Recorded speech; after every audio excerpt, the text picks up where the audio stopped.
Le 6 avril 2016, les Hollandais, consultés par référendum, ont dit non à un accord d'association signé en 2014 entre l'UE et l'Ukraine. Mais c'est quoi cet accord ?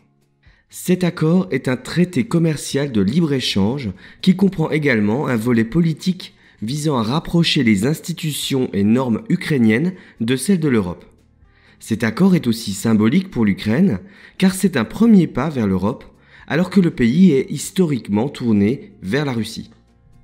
La ratification du traité était initialement prévue en novembre 2013, mais le président ukrainien d'alors, Viktor Yanukovych, pro-russe, abandonne les négociations débutées par son prédécesseur.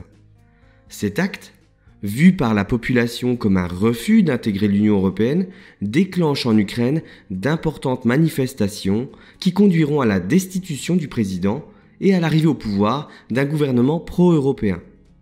Ces événements ont aussi entraîné une crise dans l'est du pays, la sécession armée de régions russophones et l'intervention militaire russe ont tué plus de 8000 personnes et fortement dégradé les relations diplomatiques entre l'Europe et la Russie.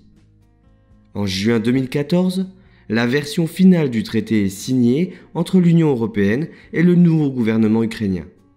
Les États membres commencent alors à le faire ratifier par leur Parlement. Il entre en vigueur le 1er janvier 2016, alors que quelques retardataires terminent de valider la ratification. Mais pourquoi ce référendum alors ?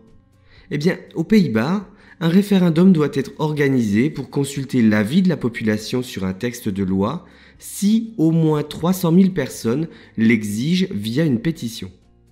Une campagne menée par des partis eurosceptiques néerlandais a permis de recueillir ces 300 000 signatures et d'imposer ce référendum.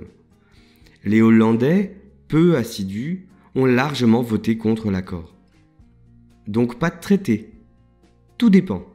Le référendum est consultatif. Soit le gouvernement le ratifie quand même, ce qui mettrait probablement la coalition au pouvoir en grande difficulté pour les élections de 2017, soit il ne le ratifie pas et le traité en l'état ne pourra pas être appliqué par l'Europe.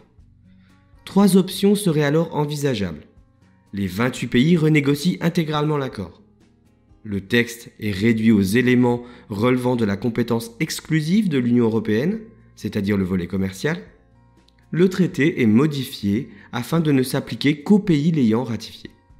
Au-delà du contenu de l'accord, la non-ratification serait une victoire des anti-Europe en Hollande, mais également un mauvais signal envoyé à l'Ukraine dans sa volonté de se rapprocher de l'Europe.